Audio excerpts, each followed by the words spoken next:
98 days pa bago magpasko pero may mabibili ng Christmas decor. Samantalahin na habang mura pa. Kung saan, alamin po sa pagtutok ni Mark Salazar.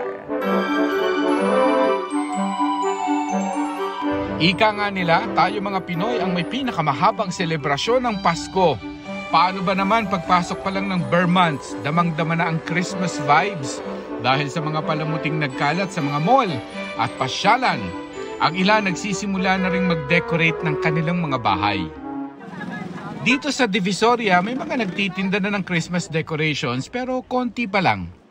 Gaya ni Shegel na pinapaubos daw muna ang stocks nung isang taon bago dumating ang bagong mga import galing China. Sa price po, mas mumura po sila pagdating po ng first week of October, pababa po yon hanggang siguro mas bababa pa ng last week of October. Yun po yung magiging price range natin, ng pababa yung presyo talaga.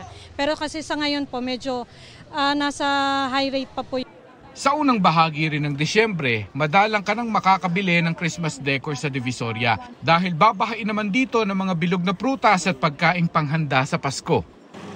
Baligtad naman sa Dapitan sa Quezon City. Ngayon na ang perfect time mamili. Habang mura pa dahil dumating na ang mga Christmas decors pero wala pa masyado ang mamimili. Makakapili ka't makakatawad ng husto bilang buena mano. Kasi baka mataas na sa sunod na buwan.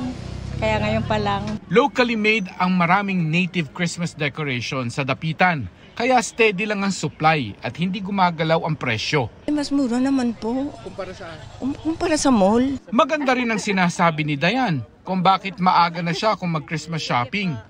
Na mas makakahanap ka ng espesyal kapag hindi nagmamadali. I usually shop last minute and it's been a headache, so I try to practice to shop early. I find that if you shop last minute, parang kung ano na lang basta may regalo. Marami pa rin ang mas gustong mamili online para umiwas sa abala ng commute o kaya'y parking sa mga pamilihan. Marami rin naman na may pwesto sa Divisoria at Dapitan ay may online store din. Para sa GMA Integrated News, Mark Salazar, nakatutok 24 oras. Mga kapuso, kasama nyo kami 24 oras. Mag-subscribe sa GMA Integrated News sa YouTube. Sa mga kapuso abroad, bisitahin ang GMA Pinoy TV at www.gmanews.tv.